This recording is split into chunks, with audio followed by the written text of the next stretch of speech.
सभी की जिंदगी में कुछ ना कुछ ऐसी घटनाएं होती हैं जो वर्तमान में हमें याद आती है और हमें परेशान करती है। हमारे मन में वह बातें घूमती रहती हैं कि मुझे ऐसा करना चाहिए था, मुझे वैसा करना चाहिए तो शायद आज परिणाम कुछ और होता। यह बातें हमारे मन को विचलित करती हैं और वर्तमान में हम जो भी काम करते रहते हैं उसमें हमें दिक्कत होने लगती है, क्योंकि भूतकाल की बातें हमारे दिमाग में चलती रहती हैं, जिससे हम वर्तमान की बातों में या वर्तमान के काम पर ध्यान नहीं दे पाते और वर्तमान में सही से ध्यान नहीं देने कारण हमारा वर्तमान भी खराब होने लगता है। इसलिए हमें भूतकाल की बातों को छोड़कर उन बातों से सबक लेकर वर्तमान में रहकर वर्तमान में अच्छे से काम करते हुए अपने भविष्य की तैयारी करनी चाहिए। भगवान गौतम बुद्ध के 2 शिष्य थे, एक का नाम रामाधार और एक का नाम सूर्य कुमार था। दोनों शिष्य गौतम बुद्ध के साथ एक मठ में रहते थे। मठ जंगलों के बीच में था और गौतम बुद्ध के शिष्यों को भिक्षा के लिए जंगल को पार करके गांव में जाना पड़ता था। गौतम बुद्ध का पहला शिष्य, जिसका नाम रामाधार था, वह उम्र में बड़ा और पहले से मोक्ष प्राप्ति के अभ्यास में लगा था और उस मठ में लंबे समय से रह रहा था। दूसरा, जिसका नाम सूर्य कुमार था, वह उम्र में छोटा था और दूसरी बात यह थी कि वह नया नया मठ में आया था और मोक्ष के रास्ते में नया नया कदम रखा था। एक दिन रामाधार और सूर्य कुमार के भिक्षा लिए जंगल को पार करके दूसरे गांव में गए थे और भिक्षा मांगने के बाद वह मठ की ओर जा रहे थे। तभी रास्ते में जोर से बारिश शुरू हो गई और जंगल और गांव के बीच एक नदी थी जिसमें खूब सारा पानी बह रहा था, जिसके कारण नदी को पार करना मुश्किल हो रहा था। रामाधार और सूर्य कुमार नदी को पार करने की कोशिश कर रहे थे। तभी उनको पीछे से एक आवाज सुनाई दी, जो एक राजकुमारी की थी, जिसका नाम गीतांजलि था।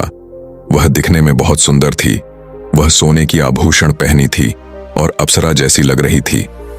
तब रामाधार और सूर्य कुमार उसके पास गए और उससे पूछा। तब वह स्त्री ने बताया कि वह इस राज्य के राजा की बेटी हूं। वह शिकार के लिए अपने सैनिकों के साथ जंगल आई थी और अचानक अपने सैनिकों से बिछड़ गई और रास्ता भूल गई और उसे अपने नगर जाना है और नगर का रास्ता नदी के उस पार है। बारिश के कारण नदी को पार नहीं कर पा रही हूं। वह कह रही थी कि बहुत बार मैंने प्रयास किया, 3-4 बार मैंने प्रयास किया, लेकिन मेरे पैर फिसल गए। नदी के किनारे चिकने चिकने पत्थर थे जिसके कारण पैर फिसल रहे थे। रामाधार और सूर्य कुमार को भी नदी के किनारे चिकने चिकने पत्थर दिखाई दे रहे थे।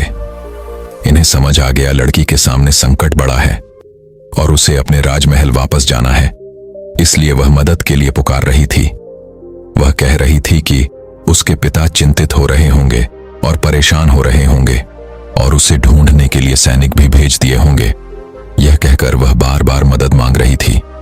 अब रामाधार और सूर्य कुमार के सामने बहुत बड़ी समस्या थी, क्योंकि गौतम बुद्ध ने आदेश दिया था कि किसी भी स्त्री का स्पर्श नहीं करना, छूना नहीं।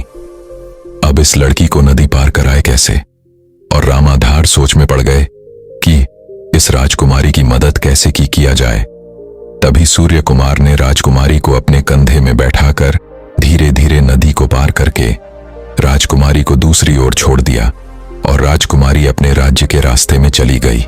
रामाधार यह देख रहा और उसे बहुत गुस्सा आ रहा था और उसके बाद रामाधार और सूर्य कुमार ने धीरे धीरे नदी पार किया। सूर्य कुमार ने गौतम बुद्ध की बात नहीं मानी, इसलिए रामाधार रास्ते भर सूर्य कुमार से दूरी बनाकर चल रहा था। अब दोनों बौद्ध भिक्षु चुपचाप शांत मन से धीरे धीरे मठ की ओर चलने लगे। सूर्य कुमार चुपचाप चल रहा था, लेकिन रामाधार का मन शांत नहीं हो पा रहा था और उसे गुस्सा आ रहा था इस युवा भिक्षु पर कि इसने आज क्या हरकत की। जिसका हम अभ्यास करते आ रहे हैं वो सारी गरिमा आज इसने भंग कर दी। और बार बार सूर्य कुमार को गुस्से से पलट पलट के देख रहे थे। कुछ देर बाद रामाधार और सूर्य कुमार मठ पहुंच गए और संध्या का समय हो गया था। हाथ मुंह धोए और भोजन का समय हो गया था। दोनों भोजन करने के लिए बैठे। रामाधार क्रोध में खाना भी खा लिया और उसके मन में यही बात आ रही थी कि जल्दी से गौतम बुद्ध के पास पहुंच जाए और सूर्य कुमार के बारे में शिकायत किया जाए। इसने आज सब कुछ भंग कर दिया। बहुत कुछ उसके मन में चल रहा था और रामाधार तुरंत हाथ धोकर गौतम बुद्ध के पास चला गया और गौतम बुद्ध के सामने सूर्य कुमार की शिकायत करने लगा और तेज आवाज में उन्हें सुनाने लगे। उन्हें कहने लगा कि युवा भिक्षु को जगह मत दीजिए, ये इसके लायक नहीं, इनसे संयम बरता नहीं जाता। भगवान गौतम बुद्ध ने कहा कि युवा भिक्षु सूर्य कुमार को बुलाया जाए और फिर सूर्य कुमार को बुलाया गया और उससे पूछा गया कि ये जो कह रहे हैं क्या ऐसा हुआ? क्या वाकई में आपने किसी स्त्री को अपने कंधे में बैठाकर नदी को पार कराया, नदी के दूसरे तरफ छोड़ा? क्या आपने किसी नारी को स्पर्श किया जो युवा भिक्षु था? उसने याद करते हुए कहा कि हाँ, मैंने एक स्त्री को कंधे में बैठाकर नदी के उस पार छोड़ा था, लेकिन अब मैं मठ में आ चुका हूं। भगवान माफ कीजिएगा, लेकिन संत रामाधार जो है अभी भी उस स्त्री को अपने कंधे पर बैठाकर घूम रहे हैं।